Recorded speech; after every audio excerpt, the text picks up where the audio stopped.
everybody, welcome back to the Chaotic Little Book Corner. My name's Acacia. Today is December 5th and I have been requested to do I have been requested to do a video talking about fantasy and books I love in fantasy, why I like fantasy, what I don't like about fantasy, and how to kind of get into the genre when you're not as big of a fan in fantasy. But first, let us open some Advent, and it's super cute. Look at them, they're like playing in the snow and getting a tree and things of that nature. So lovely. All right, guys, so let's dive into this. First and foremost, what was I raised on for fantasy? Well, I was raised on fantasy in terms of one book series, and a bunch of movies. I started my relationship with fantasy at a younger age when I was watching films, Willow and The Princess Bride, repetitively. So those were kind of my baseline of fantasy style stories. A very romantic one and an adventure style. So as I grew older, I fell in love with, as you guys know, Alice in Wonderland, which is definitely fantasy style, and the diving into Wonderland, and I really fell in love with that, and I would try and find Wonderland stuff as much as I could, but when I was really young, there really wasn't a lot to it. Now, in terms of like retellings and things of that nature that I could find, at least. I probably could have found them if I looked harder, but I didn't have the internet. I'm that old. So I kind of let fantasy go to the side. As I got older, I made friends with a lot of people who really enjoyed fantasy. So I would go to the movies and see Lord of the Rings. I didn't see Harry Potter until years later, but I listened to it on audiobook with my family when we were going back and forth because we had an hour commute every day to school each way. I mean, I listened to Harry Potter on Audible, which is why I don't actually own the full set. And so it has a really strong meaning and connection to me as a memory. I can't, and I do enjoy the Harry Potter world, but I can't say I'm Potter fanatic. Just like I can't say that I'm like a Lord of the Rings fanatic. I've read the books, I've seen the films. But if you were to take those away from my shelf, I would be sad at first, but I don't think that I reach for them constantly. So those were the books and films that kind of started me on my fantasy journey. Now, I let fantasy go to the wayside for a really long time because I was so focused on reading books that helped me just get through my daily life, and I was really struggling with what we thought at the time was ADD and nonverbal learning disability. Now, it turned out that those were actually DID, which is very commonly misdiagnosed at younger ages. And so my ability to sink into a world that was not real was really dangerous because I would actually sink so far into the fantasy that I would really lose my connection with reality, and I wasn't able to pull myself out. So I avoided fantasy for many years, and it wasn't until so then I came into contact with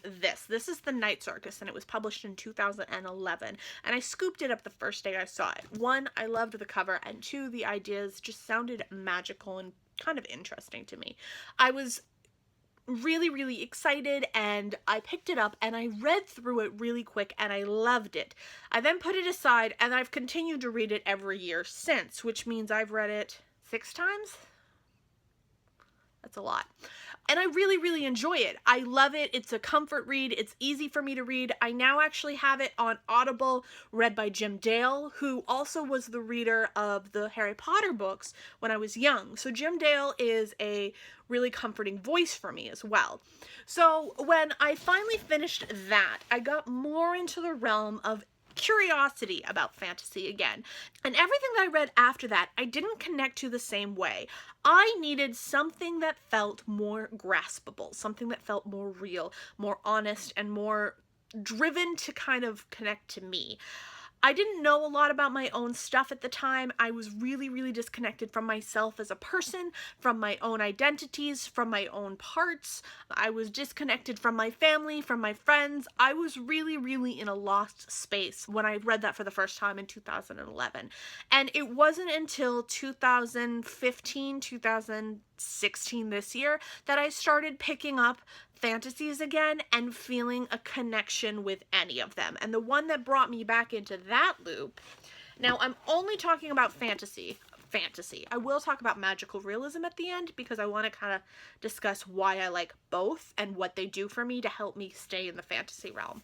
So the book that brought me back into the fantasy world this time around was Soulless. Now, I saw this in the mass market paperback editions, tiny in a bookshop, and I scooped it up immediately because I love the cover, I love the style, it looked fantastic, and it talked about crumpets. I thought that it was just like the most amazing thing ever. I read the first book in 24 hours, and then I went back to my local bookshop and I ordered all of the other 4 in the correct paperback editions. So like these that are a larger edition versus the mass market. And then I had the mass market for a very long time. I ended up selling it when I discovered that this was a thing. So Soulless really grabbed me and pulled me back into that realm. I was not on the Twilight bandwagon ever, and I didn't get it, and I didn't get Divergent, and I didn't get Hunger Games. I've read them, I've read all of them. I don't get it. I don't get the appeal. I don't like them. They bother me, in fact. I really don't find them as easy to dive into as a lot of people do. I like dystopian fantasy, but those dystopians just don't do it for me. And usually werewolves and vampires, I myself have read Dracula twice now, so for me, a vampire is a very different thing than what Twilight demonstrated them as. The whole sparkle thing, can't do it. So when I read this book and they were more accurate to the classic evil monster style that we're used to, so the more Dracula-esque Nosferatu type and the more werewolf-esque Grr kind of guy, I definitely fell in love with it, and I fell in love with this world. So I continued to try and look for books that were similar to that, and as I did, the first book that was recommended to me, I'm going to link my review of this one down below, which is the Singular Extraordinary Tale of Mira and Goliath by Ishbel B. Now, I picked this up because it was recommended to me after I read Soulless as something I might like, and they were completely right. I was obsessed with this. I still am. I love this, and I really want to reread it because it's written in such an interesting format, really short chapters, lots of different POVs, and a lot of interesting information. So it's fantasy, sci-fi, angels, demons, steampunk mixed into like this really, really interesting historical world, and it's really fascinating, really wonderful, and it was completely immersive for me. I really wish Ishbel B had more work out. I was obsessed with this, and I really, really enjoyed it. It kept me gripped, but it was an easy read. It was more YA than it is adult, but it has more adult themes than YA. So it was a really nice mixture for something you could sit down and devour within a day. Once I finished that, I went on this whole, I wonder what other fantasies I can find kind of kick. And I was on bullmoose.com, and it was literally the day that it released. And this was a new release. I didn't think twice, I just ordered it. It said the word psychological thriller, Asylum, and Alice, and I was like, yeah, and you guys know how I feel about this. My favorite book of last year. It's still one of my favorite books of all time. Christina Henry, I've now done an interview with, and unfortunately that interview went completely south as far as the footage, which just devastated me because she said so many interesting things talking about how this book really had a lot of drive behind the idea of feminism and women being sold into sex slavery and that kind of world. It's dark, it's really morbid, and it's definitely not the type of thing to go into with a light stomach. However, a lot of people think that this was a really, really bad story that had a lot of rape in it. The fact of the matter is, this does not use rape as a plot device. What it does is it discusses the recovery and the mind and the trauma that rape causes in a person's physical body, mind, and soul, and it addresses it in an absolutely stunning way. It dives into different types of sexual abuse, different types of sexual assault in a really different format that you really can digest easier, but it is dark, and it is really, really weird, but it was absolutely worth the read. I can't believe more people haven't dived into this. I really enjoyed it, and I think that if you're an Alice lover and you're ready to go dark with Alice, this is fantastic. I like the dark Alice world. So then I continued to be interested in the fantasy world. Nothing was really pulling me in. And then I heard this spoken about on Mercedes' channel. I don't think she's read it yet, but I have twice now. And this is Fairy Tales for Wild Girls, and it's by Elise Near. And I freaking love this. Now, it is written in a YA style. Again, I find that a lot of fantasies for me better digest as a YA than they do as a full-on. I haven't gotten into the high fantasy yet. I really struggle with the idea of sitting down and reading 8 books that are 800 pages a piece, because I don't want to be in a fantasy world for that long, because it's dangerous to me, and it's actually really scary for me to come back into reality after a fantasy that I've been in for that long. So this was a really, this was fascinating. So this takes more current political events and fantasy and fairy tales and mixes them together into this really dark, weird, quirky style of writing. Now, this is extremely experimental. I'm going to read you the first sentence of one of the chapters, and this is the chapter, What Edgar Saw in the Vision as he first looked at Isleswild. Glass heels, glass lips, hands grasping a glass parasol, the draped stiffness of the shatterproof ball gown, a glass Cinderella. It's really interesting, and it's written very lyrically and very beautifully, but it's extremely weird and extremely experimental and dark. So I really like that style of fantasy. I like fantasy that is really weird and quirky and strange.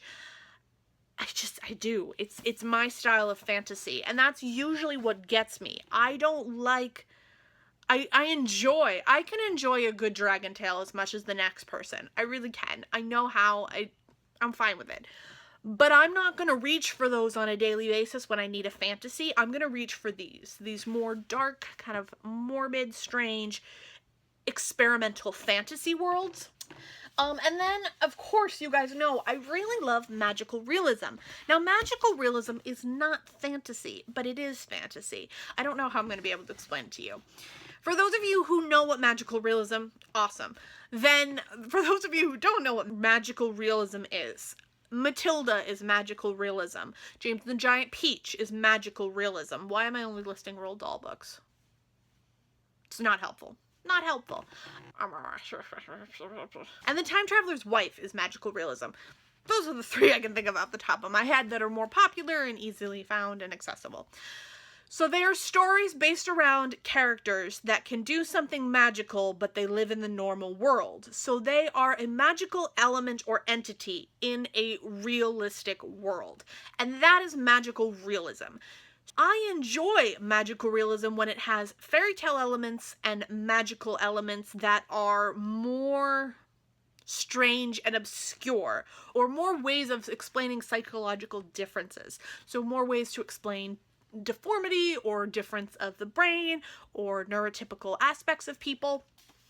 So for example, Little Nothing, I really loved. A lot of people were not a fan of it because it is a magical story and it's fantasy-esque, but it's not, because it's based around the idea that this child who is a dwarf has the ability to morph into other things. Now, there's a lot of witch doctory and voodoo and things of that nature based around this, and those are all things that are based in the fact that people actually believed in those type of things. So it's not entirely unbased in reality. And her ability to morph and change is more in your interpretation of how she actually changes. Does she physically change? Does she mentally change? It's a really interesting conversation about how the human mind can morph or change for the ability to function and cope with trauma. And then we have this is The Peculiar Sadness of Lemon Cake by Amy Bender. Amy Bender is a favorite of mine. She is a favorite of magical realism in general. She's fantastic. This book is it's very pretty. So it's about a young girl named Rose who has the ability to taste things in food. For example, her mother is highly depressed and she can taste the sadness in her mother's cooking. And then as she begins to develop this talent, she begins to be able to taste where the cows were fed, where she begins to be able to see things like where the cows were fed that made that beef, or whether or not the cows were treated humanely. And that's a really interesting comment on the way that society treats food and how it comes into play there. I really loved this. I highly recommend it. I listened to it on audiobook with my mother, and it was super lovely, but really dark at the same time, and very enjoyable because it had so much more context in it that really delved deeper into the human mind. And then last but not least is this, and this is Of Things Gone Astray, and it's by Jania Mathewson. Now, this one is almost 4 short stories that are alternating. So it's 4 characters that are alternating in a story that is about magical things happening to these people. Someone's house disappeared, someone's attracted to lost things. It's really a commentary on the conversation of how society expects us to behave and what reality looks like to different people, and how it can really shift depending on who you are and what point of your life you're in. The woman waking up and finding that half of her house is gone, it's almost like half of her stability is gone, and the way that she controls herself and keeps herself stable, that is missing. The young boy who is attracted to lost things, he's lost his mother, so he's almost trying to fill a void. It's really beautiful, it's really eloquent, and I've seen a lot of people haul it, but not a lot of people talk about it. I think it's really underrated and extremely underloved. So there's that. That is my relationship with fantasy, and I hope that did what you guys were looking for. So yes, I will talk to you guys tomorrow, and I love you all. Bye!